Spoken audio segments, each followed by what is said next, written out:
Welcome to the HMO Property Show. By investors, for investors. Catch us weekly as we discuss all things cash flow positive property investing. Whether you're a seasoned investor, a new landlord, or just curious about property investing, this is the podcast for you. Sponsored by the Co-Living Collective, your trusted partner in creating vibrant and sustainable shared living experiences. Visit us at colivingcollective.com.au to learn more.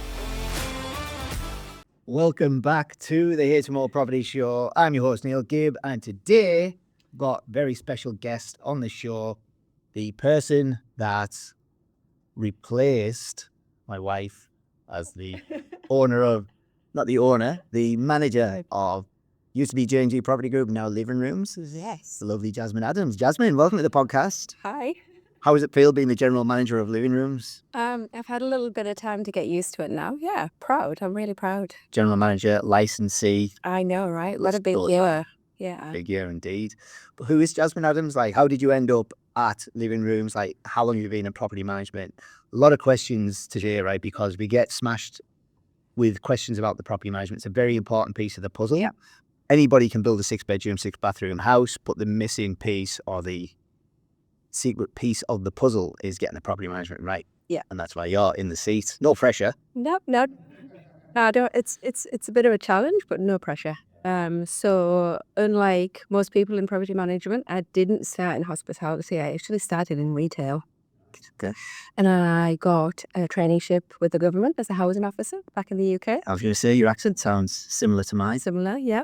Very, very close. And then loved it so much. I completed a degree in housing and social studies, and then transitioned into private rentals, real estate, and then here. What does housing and social studies entail? Oh, it's more about demographics and figures and who lives where. Yeah.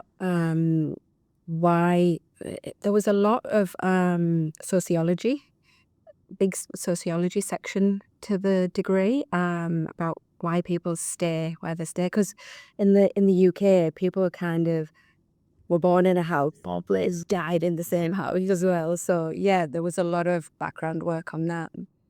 Just the why, basically. Why did they do it in the UK? Just because they couldn't be bothered moving? Nowhere better to move to than sunny Middlesbrough. I suppose it's like what we're trying to create now, and that's why it feeds through really well for me, is the community. It's being able to have people around you to lean on and feel safe in. And yeah.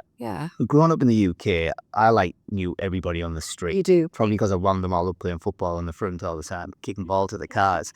But we knew the majority of the people on the street, on the surrounding streets. You went to school with your neighbours, kids and stuff like that. So everybody knew each other, didn't they? Yeah, and you couldn't do anything. Yeah. You know, you couldn't kick a ball on the neighbour's window or anything without the whole street. No, it was you. Yeah. So yeah. But do we feel like we've lost that sense of connection in Australia with these new suburbs that we keep rolling out? I don't think it's an Australia thing or a new suburb thing. I think it's technology. I think it's mobile phones, and it's almost like we're all isolating ourselves. We do everything.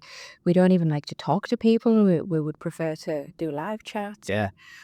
People message me and say, "Hey, you're free for a chat?" I'm like, just call me. And then they text you for an hour. Yeah. Just call me. If I don't answer, it means I'm not free. Yeah.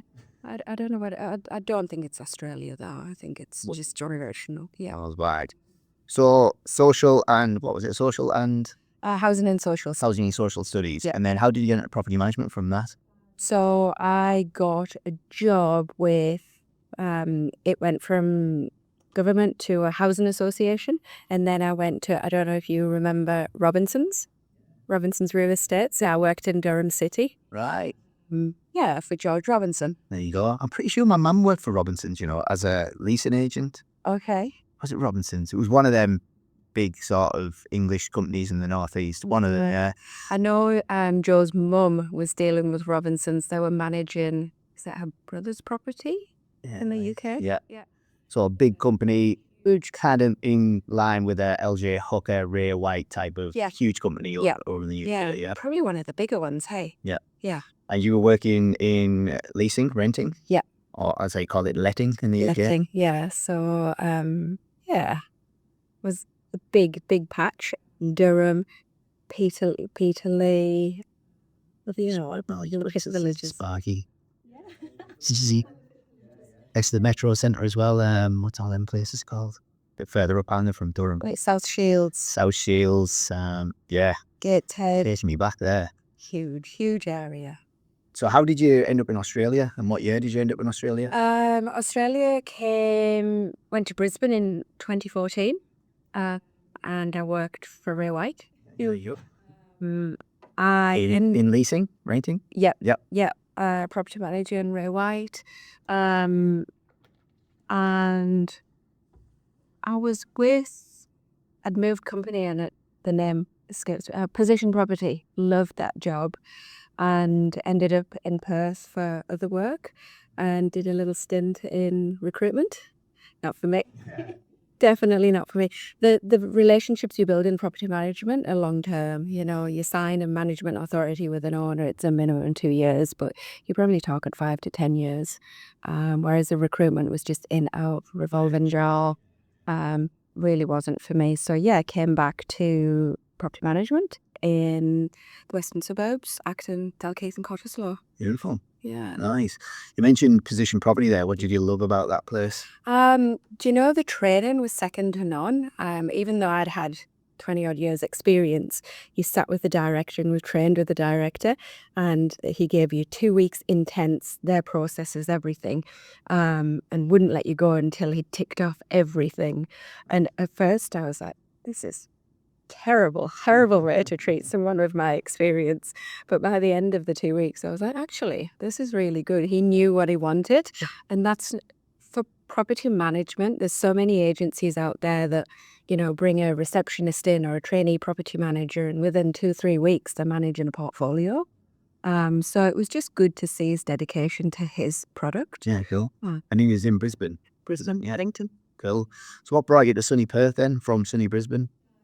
Just work. I never thought I'd be in Perth, but did a visit, stayed in the Pan Pacific for a long weekend, loved Langley Park. And at the time, the Ritz and everything wasn't there. There was a little floating cafe. Yep. Had breakfast there 3 mornings out of the 4. It was so good. And the team there, the Hotspur girls were just so fun. Just fell in love with the place. So yeah, and I've never looked back. How did you end up in the western suburbs then? Because it's quite a I tight did hill it sort of thing. because I stayed in the Pan Pacific, ended up 2 streets over on Adelaide Terrace. Got an apartment overlooking the Perth Mint. Yeah, I applied. There was somewhere in South Perth, can't remember, and Grant and Bev Haymans in Acton. And he literally, I feel like I sent my resume, and then within 10 minutes he rang and said, are you free today? And take you for a coffee. Obviously, I don't drink coffee. I was like, yeah, I'll have a coffee. Yeah, and just had a vision of, he said, I'm looking for a senior. I said, look, let's get me in as a PM, and then we'll look at what's needed and what not. Yeah, really good company. Right, put from there. You mentioned Hay Street overlooking the Mint there. Me and Joy used to live on Hay Street. Did you? 269 Hay Street. Oh my God, AU apartments I was in. Oh, the yellow. That would be further down, yeah. Literally locked down. Watched all the events. Yeah. So yeah, you joined Acton. Yep. In the western suburbs. Then went to a board in Cottesloe. Yep. So again, nice For western. quite a while. The head of department there. Again, that was a smaller. Well, was it small? Yeah, it was smaller. They had purchased Suliac or Paxton Hoard, and brought their rent roll into a board. So yeah, that was a lot because you had 2 different companies merging into one. But you can't speak highly enough of Andrew Cooper and Diane Cooper. Really great company. How many properties do you think you were managing there? Did you say you were senior? Oh, head of department there. So I had a little team. Yeah. Yeah. How many properties were you looking at there? We were heading on for about 600 at the time. Cool. Yeah. Awesome. And then after that? After that, what happened after that? Just want to paint the picture for everybody so they understand that we haven't just brought some itinerary and suck them down. It's like the job interview that we had, isn't it? I know. Then after that, I was kind of headhunted for a company that were purchasing rent rolls. That was a huge company. And that was in Nedlands as well, in Carrington Street. Beautiful little bakery, a few doors down, which I couldn't stop going to. Yeah, not good. So with that, I went in as ops manager, general manager within 3 months, and we had properties in Perth and in Broome. So there was 2 rent rolls. We purchased First National in Broome as well. So in all there were 1,800 properties. Wow. So traveling back and forth To room. to Broome. That was so I was with 34 team members. We had a lot going on. It was big. We moved into Carrington Street, and then before we knew it, we were renovating another area of the office just to accommodate us all so we could all be in one place. Yeah. Firm believer that we should be a team and we can lean on each other and whatnot. And having different offices just wasn't cohesive. Yeah. So yeah, we renovated that out and everyone sat together. Really built a good, good cohesive team. Yeah. And it's obvious by what you've been talking about there. You Yeah. have a lot of experience, right? Yeah. You've come to Perth, you've ended up in the western suburbs, exclusive, multi-million-dollar properties, the majority of them, places like Cottesloe, Dalkeith, Nedley. He's trying to get anything but under $1 billion, I don't think. So we're talking good high-end properties, yeah? And then living rooms, total different end of the spectrum, right? We're talking affordable accommodation, renting rooms out, still in some nice suburbs, but, we haven't got anything in the western suburbs yet. The suburbs are different, but I wouldn't say the quality of our clientele were any different. We're not social housing, are we? Our housemates are all 100K plus salaries. Yes, we have some low ones, but they're no quality. They're no good service. They're not looking for a mattress. They're looking for good, safe, affordable accommodation. They're really smart with their money. They know what they're going to pay for. Yeah. Everyone deserves top quality service. And what was the pull to leave something that was in them kind of Yeah. exclusive suburbs to come Yeah. work with the team at Living Rooms? So before I came to Living Rooms, I actually took a job in a more commercial company as state manager for the whole of WA. But that was a lot of rural work. So I was on the road every week driving. How many Ks were you doing a week? Oh, I wouldn't even like to say. I probably filled the car up 3 or 4 times a week. It was a lot. I was exhausted. But because it was a huge company, everything was much slower. So if you wanted to implement a change, it went all the way up the ladder, and then 6 months later, it come back down to you. Yeah. And like I say, the travel was exhausting me. I thought I wanted that corporate environment. I thought I'd feel safer in it, but I didn't. I was just a number. And I applied for the role. Yeah, I think you were advertising for an ops manager at the time. And Joe, bless her, did hunt me down a little bit because I was driving all the time. She'd ring and I didn't have service, and there'd be another message and I'd be like, I recognise that accent. And we finally touched base, and I think she challenged me a little bit. She said, oh, it's really different to Resi. I'm not sure if you'd be able to make the changes and whatnot. And me being me, I was like, I can do this. From the first moment I met her and Emma, I put my notice in. Said, this is a no for sure. Now I'm in the wrong place and I need to be here. And just waited a while. She obviously had other people to interview and whatnot, but waited a couple of weeks, pushed. Yeah, and here I am. Awesome. Well, we're very happy to have you on board. Obviously, some of your experience is exactly what we were looking for. And the reason that you tested you in them areas is we've had a lot of property managers that left standard resi and came in and just went, this is too hard. I'm going back to standard resi.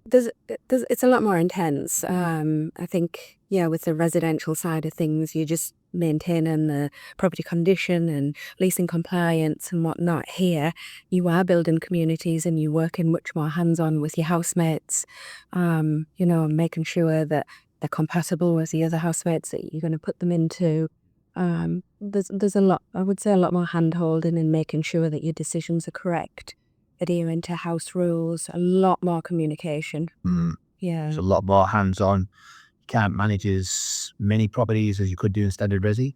You couldn't say do 100 houses flat for one property manager because you've technically got 6 in each house, but because they're so close, you've got to manage their interactions with each other and their expectations and make sure they respect the communal areas, and it's completely different. I can understand why residential property managers have found it quite daunting. Yeah.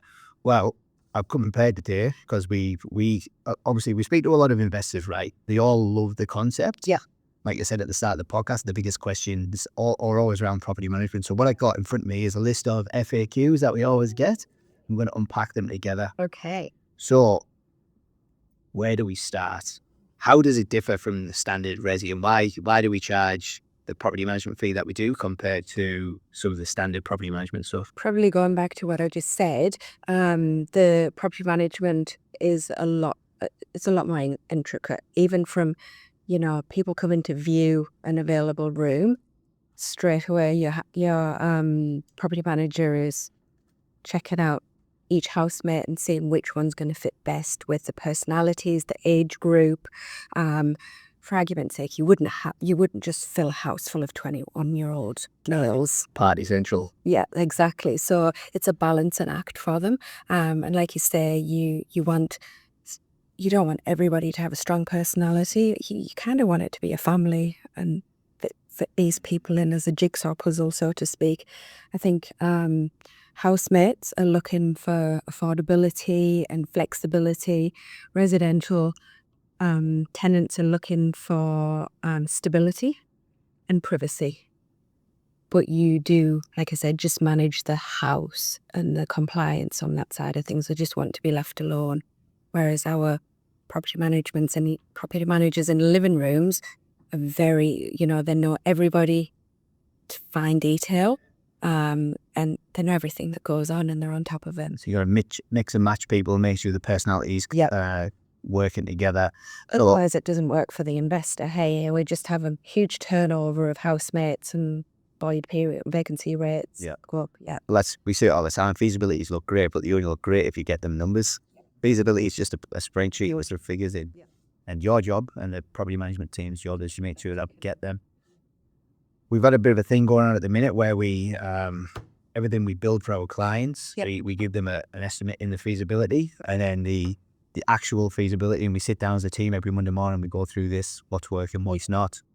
The collaboration that we've got between the delivery side and the property management team, again, nobody else has got that, have they? No, and we're smashing them, aren't we? We're beating the feasibilities, and we have been for a number of months now. I think we're honing our skills and craft. Not that we weren't doing it great before, but we're not a company that just say, okay, this is how we do it, and it works. We're always looking for a better way. We're always looking for how we can tighten up or learn. And I'm really lucky with the team that we've got because they're open to it. Yeah. That's another difference between residential and this, is residential property managers hate change. As soon as even if you implement in tech, which means that they have to sit at the desk for 50% of the less time, no, not keen. If you don't like change, don't come and work with me because I love changes. Me too. You'll ask Susan, Izzy over there, they're like laughing. Last week we were doing this, why are we changing it? No, it's good. If it doesn't work, I'll change it. And if that doesn't work, we'll go back. Happy to try. Yeah, exactly. Who are the people that we're getting in these properties then, and why are they paying the fees or the price that they pay to live in these properties? So the price includes the utilities. They don't have to think about anything other than the weekly amount of rent. They get in their own private space, bedroom, ensuite, kitchenette, sofa, TV, but they also have the ability to use the communal areas, shared kitchen, shared kitchen, dining room and lounge, so they can, have chats, integrate. I mean, a lot of our houses have little get-togethers, dinners, have movie nights. So it allows them to have their privacy and their own private space, but also not feel alone and isolated. Which is a problem, right? You go back to the start with tech and everybody's feeling isolated and lonely. Yeah, and where does it end? You get used to it, but also when you sit down at 7 p.m. after you've finished your busy day and you're like, okay, what's next? And I think that's why there's an increase in, loneliness, depression, having a couple of wines or People literally struggle to communicate with each other, like you said earlier. They'd rather text you than call you nowadays, wouldn't they? yeah, they avoid it. So no, they want to come in, and if they've had a hard day, they can stay in the room and watch TV, or if they've had a hard day, they can go and have a chat with the housemates and The beer or a wine in the Yeah. communal area. So, I mean, we've got rooms that pre-feasibility stage before we start construction, we're putting like $275, $300.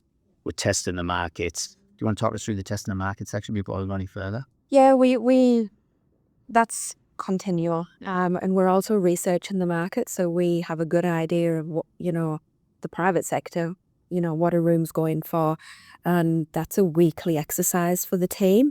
We don't let go of that. If we miss that even for a couple of weeks, if anyone's on leave, someone else is taking over that and completing it. And we complete that research on every suburb that we have houses in. And testing, if we do come across a suburb that we're not too sure on, we will put some test ads out there, and just to see who's interested. We have a huge database. We've been building it up for, let's say, about 22 months now. So thousands. That's one of the things you did when you came in. Yeah. It was like, we've got the data on the people that are renting the rooms. And what about the people that are applying for the rooms? And that's now give us like thousands of bits of data that we didn't have before. That's right. And what price point is more appealing, and it's not necessarily the cheapest. It's not. So, yeah. People will pay more to be in a better location with a better amenity in that room. Bigger room, or a granny flat. So we're putting the HMO team are putting the feasibility together based on feedback from the property management team on the Monday morning meeting that we're having. Hey, we're going to do a property in, let's pick a suburb, Victoria Park, for instance. Sit down with the property management team, we say, what are rooms renting out for now? I'll put that number in the feasibility. Yeah. So we lock in the construction price, but the room rate fluctuates over time and it generally trends up. So we're seeing, like Victoria Park, for instance, I think we had $275 a room for that one. Yeah. And they're renting out for $350. and it's a bit more as well. I think they're renewing up to like $370, $390. So the Shepperton Road ones, so we're at $395 with those. Yeah. And then Leaderville, let me know what we put in that feasibility. I don't think I saw a feeso for that one, but $450 per room. He nearly fell off his chair, didn't he, when we told him the rumors? So happy. We're nearly there. And it didn't take long at all. I had so many people through. Yeah. Opened a couple of times on a weekend just because of the location, because did really well. He was happy. What about the suburbs that aren't the Vic Parks and the Leadervilles? What about the Successes, the Rockinghams? What about the less desirable, still desirable, but not as desirable as them kind of infill? You can say they're less desirable, but the only difference, I would say, obviously, yes, the room rates are a little lower, but they're not vacant for a long, long time. Our PM team are very responsive, so what we think it's going to be, they already have the plan in place. If we don't get X number of, people registering or inquiring about it, then they know it's a little on the high side. So because they're so reactive, that's allowing us to get the higher price. And also, we've also learned not to advertise all 6 rooms at once when a house comes on. Yeah. So it just looks, offers that little bit of exclusivity. So everybody jumps in, and then it's like, oh, we have this room and this room. So we tend to find we fill 2 or 3 rooms within the first week. Yep. So we're recording this podcast mid-December. Yep. For the people that are listening, that might be listening early next year, something like that. Perth market's gone gangbusters, prices have gone through the roof, rent's gone through the roof, stuff like that. We're starting to hear that rentals are taking a little bit longer, standard resi stuff's taking a little bit longer to rent. They're starting to stick a little bit. And also the quality of the tenants that are applying aren't that good anymore. The good quality tenants are just staying put for as long as they can. So I have seen quite a lot of reductions as well, not just that they're sticking on the market, but that they're reducing them quite substantially, up to about $50 a week. Whereas with our rooms, we have the lowest amount of vacancy than we've ever had now. So we've gone from saying having 25 rooms a week available to 9 and 10. I wouldn't say our room rates are going up, but we're leasing them a lot quicker and we're getting a good return. They've increased substantially compared to what they used to be 12 and Yeah. but I look at the standard resi market all the time. Like you say, you do a lot of comparables there. Armadale, 4x2, $700 a week. Crazy. Like 18 months ago, 24 months ago was like 350, 400. You just mentioned there, we've got rooms in Vic Park, $390 a week. I mean, it's a no-brainer. That's $700 a week. With the flexibility. Yes. Not having to connect Wi-Fi and all of you regularly. Just turn up with your bag of clothes. And again, this is why people are paying a premium for leaving this style of housing.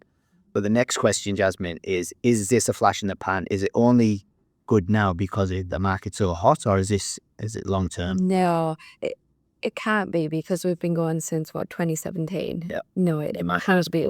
Yeah, it can't be a flash in the pan. But also, I think people probably weren't so aware of it. I know I wasn't aware of it before I came on board. I was like, who are J&J? What did they do? Really? So it's not a flash in the pan, but more and more people are recognizing us, and more people are quoting us and talking about us. And it's a great idea. Whenever I talk to people at events or parties and whatnot, everyone has the same response. Oh my God, what a great idea. And then they talk about the children and somebody they know who could move in. So I don't get people talking to me about investment. It's more about, do you have a room here and do you have a room there? So I think, like I said, going back to the tech side of things and the isolation and how lonely people are feeling, it's just another choice. I think we're growing and growing and growing. Yeah. And what about the actual demographic? Like, what do they do for work? What are they earning? You could touch briefly on a price point there of an average salary, but who are they? What are they doing? Do they live close to work? Do they have to travel far to work? I think people don't mind traveling so much. I would say probably travel between 30 to 40 minutes to work. They're saving, they go for the quality of the home rather than living close to work. They're saving a lot of money on rent. Income wise, I think the highest one I saw was nearly 400k per year income wise. And I looked at it and I was like, really? I mean, it was a nice house he went for. But no, we have people who have families over east and are here working for a year or two. And that just fits in perfectly. Easy in, easy out. They can go back and visit home and know that the house is safe. Yeah. It's not going to get broken into. You've got 5 other housemates with you. It's like a lock up and leave type scenario, which when you think about the downsizing market that everyone keeps talking about, it's exactly what they want. They want to sell the house on the big block, which is a pain in the ass, cut the grass. That's it. And they want to move into something small and compact so they go travel and do the caravan thing. We're essentially offering something similar, but in the rental space. Yeah. And like you say, they're not lonely because their family are over east. They've got people here if they want them. Yeah. In the same household. How long are they staying for? What's the kind of average tenure at the minute? We're averaging about 18 months. Yeah. Obviously across the board. I think that's a good. We still have some. I mean, Chantal did an interview with a housemate earlier today who had lived with us 3 years ago and then came back again. We've got a couple probably heading into double figures that have been with us over 3 years. Brilliant. Fantastic. I've got so many questions. Where do we go from here? People also move from house to house. Yes. Keen to point that out. They love the product so much. It could be, that they've moved in Mandurah, but then get a job in Joondalup or something. So we keep the ecosystem. Yep. Yeah. And we've got a relatively good brand out there, haven't we, for the for both the investment side of things, but more importantly for the rental side. As you get a lot of people reach out to us now. I get people messaging me all the time saying they've got a room in this area, and I flick them onto you offer. You look at these people. And then friends as well, or my friends arriving in Perth, international people on the 1st of December or whatever, can you help us out? Yeah. A lot of recommendations. One of the biggest questions we get asked is parking. I did a podcast on parking. It's the biggest topic constantly. How do we manage the parking in these properties? remember, not everyone has a car. Yeah. And we tend to have 2 garage spaces and then your driveway. So it's not like we're filling the whole street up with parking. You know, we can get 2 in the garage, couple on the driveway. We talk to our housemates first and we tell them the layout of the parking and we ask them to communicate with each other. So if somebody works nights, then they kind of make room for somebody who's going to sleep overnight. If they communicate with each other throughout the day, very easy. I don't think it's been a while since we've had anybody complain about parking. Yeah. Yeah, it's not something.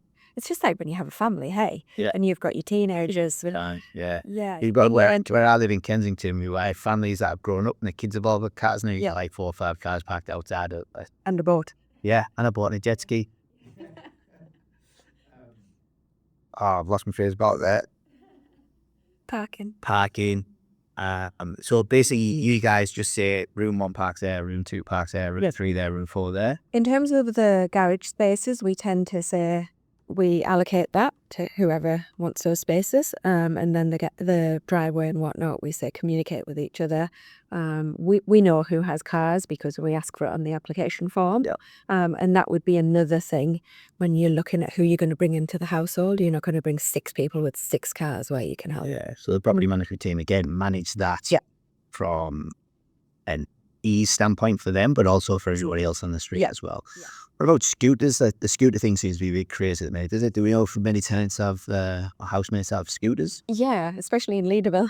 They scoot to the train station and whatnot. There is quite a lot. I would say scooters, there are more scooters than bikes. Right. Yeah. Interesting. It's big. So there are a lot of people using scooters instead of cars. Yeah. So again, Yeah. not needing 6 car parking spaces. No. Interesting. And I prefer it because it's smaller, more compact. They can fold it down rather than, wheeling bikes everywhere. Yeah, absolutely.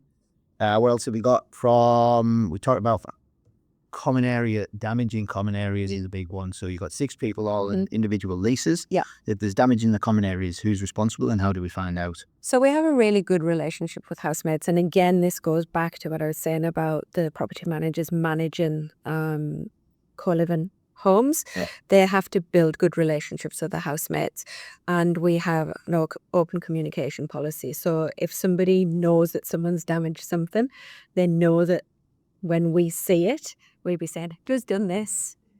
in a total kind of way. And somebody usually says, "It was me. It was my e-scooter. I took a chunk out of the wall." Because otherwise we say we're going to share the cost of repair between everyone, and nobody wants the whole house to be paying for something they've done. So no, like they'll admit it. Don't charge everyone because I don't need everyone, having a go at me saying it was you. But yeah, on the odd occasion that somebody is a little embarrassed, let's say, to own up. Somebody's happen, right? They do. And, that goes back to the relationship building. So we try and find out first, and then we say, look, we really need this to be fessed up. Here's the quote. We're going to have to split it 6 ways. Yeah. Easy. Yeah. Easy for us. What about maintenance? Maintenance in general, yeah, and maintenance in common areas, which you kind of covered there. Like, it's what if a table breaks in the common area, for instance? Again, it's wear and tear if it's 10 years old. I generally find just my comparisons between resi and this is I feel like there's less maintenance in these in our houses because remember they've been newly renovated or newly built, so we're going in there from scratch. And we also now have developed one of our property managers into a leasing and investment manager, so his role is literally, as well as leasing, is to constantly keep up to date with how old is the furniture, do we need a new lick of paint, because we need these investments to be performing well to the best of their ability for their entire lifetime. So his role is to identify those types of things. So if a table, like you say, we should be able to now get that table before it breaks and say this is about due for renewal before we end up with housemates telling us that 2 legs have broken. So like I say, we're constantly evolving and we've been going a little while now. Constantly getting better and better. That's one of the values, right? We constantly evolve and innovate. Exactly. So like I say, doing our best for our investors. Yeah. What about come back again because I haven't Too many questions. I haven't had any food today. I'm fasting all day. So, what about rental reviews? How do we go about with rental reviews? Rent reviews. So those are probably carried out twice a year, on each room, not just on each house. And obviously they're all staggered. Twice a year, we need to make sure we're not overcharging, as well as making sure that we're achieving maximum. It's not going to be affordable. Yeah, just because the rental market says there's increases everywhere doesn't mean it's necessarily fair to pass those on. So how do we know it's affordable compared to something else in the suburb? Let's say, again, a 4x2 in Vic Park compared to a room in Vic Park? We compare the lowest price residential properties, so that might be a 1x1, and work out, on top of the rent. Yep. They're going to have utilities to pay on top of that. And then we monitor the private room rentals. And that's how, we have a calculation. And a lot of them are just spare rooms in someone's houses. But Spare rooms in someone's house. They don't offer, the care that we do. If an owner that they're living with doesn't wash up, clean the kitchen, that kind of thing, they're just going to have to suck it up. Yeah. We also obviously offer cleaning, fortnightly cleaning of all those kitchen areas and whatnot. So, yeah. It's a kind of second set of eyes in the property for us. Exactly. And they've got someone to go to in terms of unfairness, and they just feel more secure. And that's a job in itself, isn't it? Managing that cleaning team. Yep. It's huge. Keeping that moving. Yes. So we build a new house, put the furniture in. I mean, how goes the furniture nowadays as well? Like the finished product still blows me away every time I go in there now. And again, because one of the values is we constantly evolve and innovate, it's pushed through the business that I want everybody to be better every single time, if we can be. Right? And we want everyone to come in and say, wow. Yeah. And if I didn't have dogs, I would 100% move in. Yeah. And it it's blows good. me away every time I go in there. So you get a brand new house from the operations team. Again, we're sitting down as a team every Monday morning and you're saying, Jasmine, this one's coming up in 4 weeks, 6 weeks, 8 weeks. So you got a good run up. We know what's coming. We're fully prepared and organised. So you get a brand new house handed over, management agreement signed. How long does it take to fill a house nowadays? So our average vacancy is between 10 and 14 days. Right. Filling a house obviously isn't as easy as filling a room because you have six rooms to fill. So again, though, dependent on what the owner wants to do. Does he want to hang out and, wait for his ideal, or is he going to take our advice? I would say probably fill a whole house between 21 and 28 days. So 3-4 weeks. Yeah. And you mentioned it there. We'll be speaking directly with the owner and saying, look, we think it's this. Sometimes they've got their own. And we always want to try and beat it as well. So we kind of want to say, no, look, I think this is where we're at. But we give them a full plan of where we're going. And they get a leasing report after every home open. So every time we open, they get a list of how many people attended and what they thought. Are they interested in applying? Is it for them? Any comments? So they get a full rundown. And we open a minimum of twice a week each room, so they know we're on it, they know we're working hard, and I think it's just good for them to receive those little reports. Yeah, absolutely. Yeah, it's communication, right? So they know what's going on. We've touched on the demographic there as well, haven't we? How do we manage the bills? Because the rent that the housemate pays, it's got gas, water, electric, internet, cleaners included. How do we manage that? Because it's a big thing that people always ask me, like, what if I get a massive electricity bill? What do I do there? Yeah. In terms of an excessive bill, we will get whole year's bills together. Obviously, your bills fluctuate throughout the year anyway, so your electricity is always up on weeks like this. So summer months, they go up.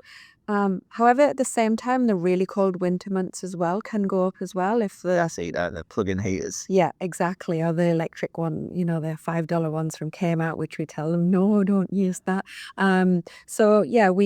We manage, we take it, we do a calculation basically over the whole year, just because this month's bill is huge and you're comparing it to a spring bill doesn't mean it's actually big. So over the year, we calculate it along with the gas and the water, and just make sure that it's within that $25 utility per week utility fee. Yeah. And if it's over and above, and the housemates know this as well, if somebody's, again, going back to the dobbing in, if somebody's going out and leaving their aircon on and whatnot, and people can feel it when they walk past the door, they tell us. Yeah.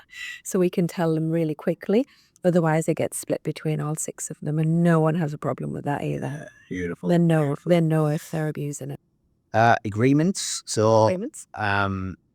people always say, Residential Tenancy Act. Yeah. In Brisbane and Victoria, for instance, they need to be under the Residential Tenancy Act, but under the Rooming House Agreement, which still falls under the RTA. Western Australia were a little bit different. Yeah. What have we got, and how is it managed? We're the same but different. We want rules. We try and run with it as much as possible with the RTA, because obviously tried and tested. There are just some areas that it doesn't really work for us. And it's more about having 6 people in a house under one roof. So we use occupancy agreements, which don't fall under the RTA. And that's more protection in terms of, accessing the property.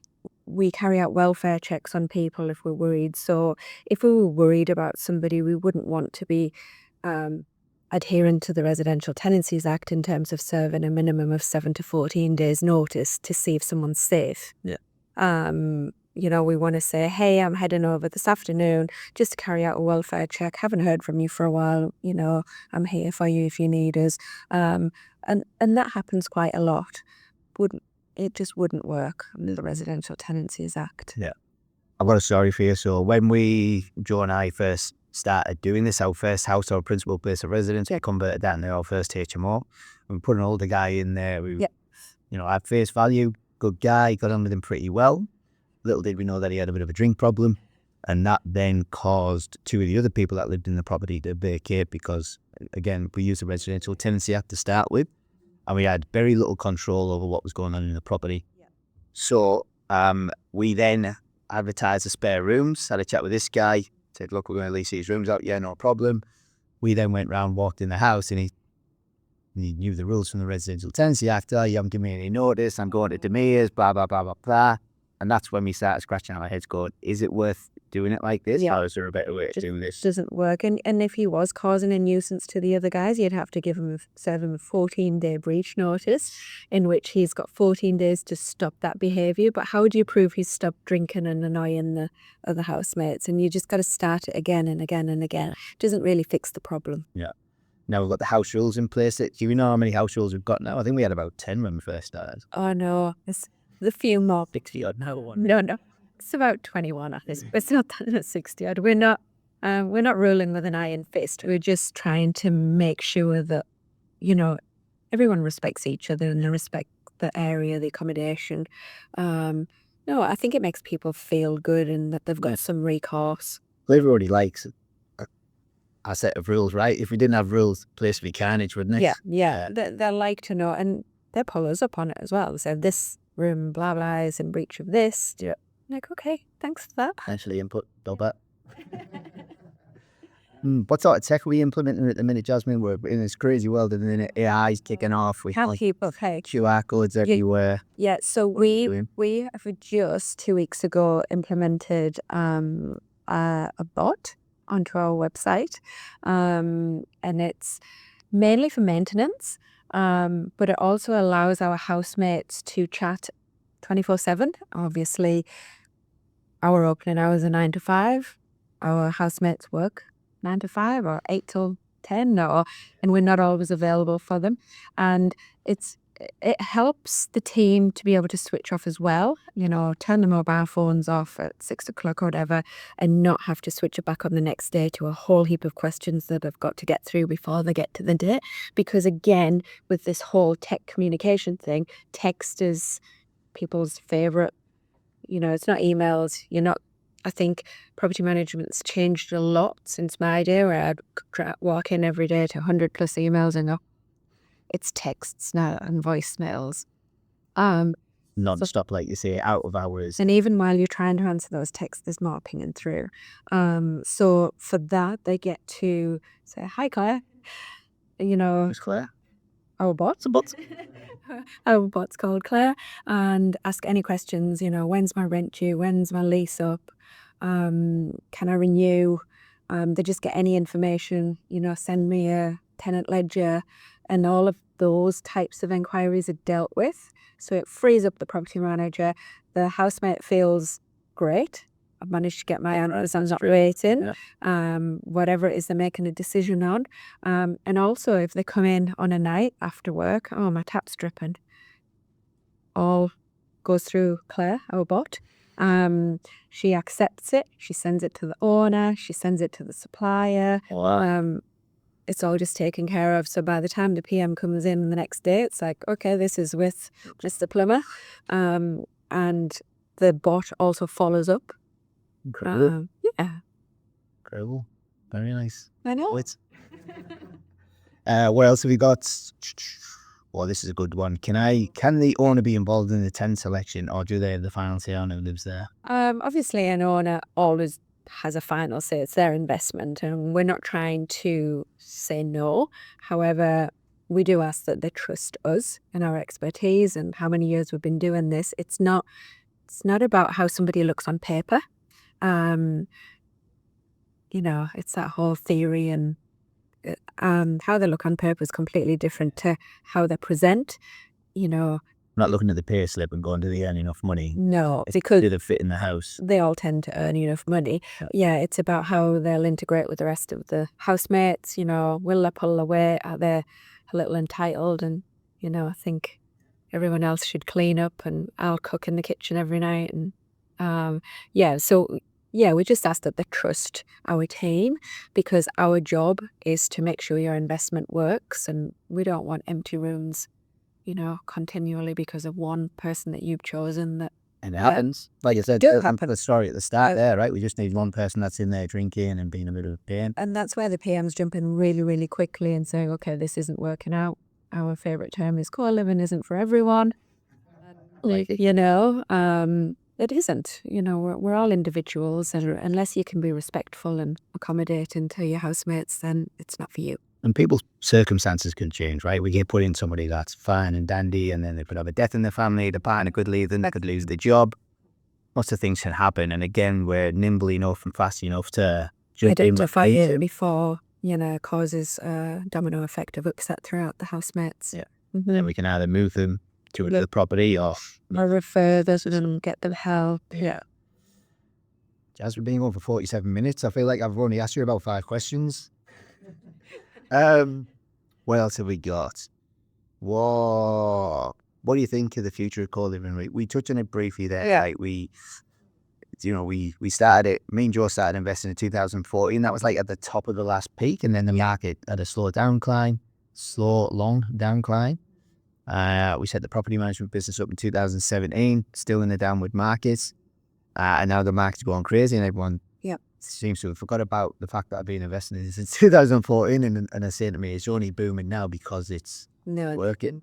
Where do you see the future of PHMO and co-living? I see our product getting better and better, and the use of green energy and solar, and I think our product will get better. Our furniture, as you say, will just be more appealing. Spaces will become better, more refined. The more we do this, the more we can learn. The more housemates we meet and, work out how long they stay with us, what they're looking for, the better our product can be.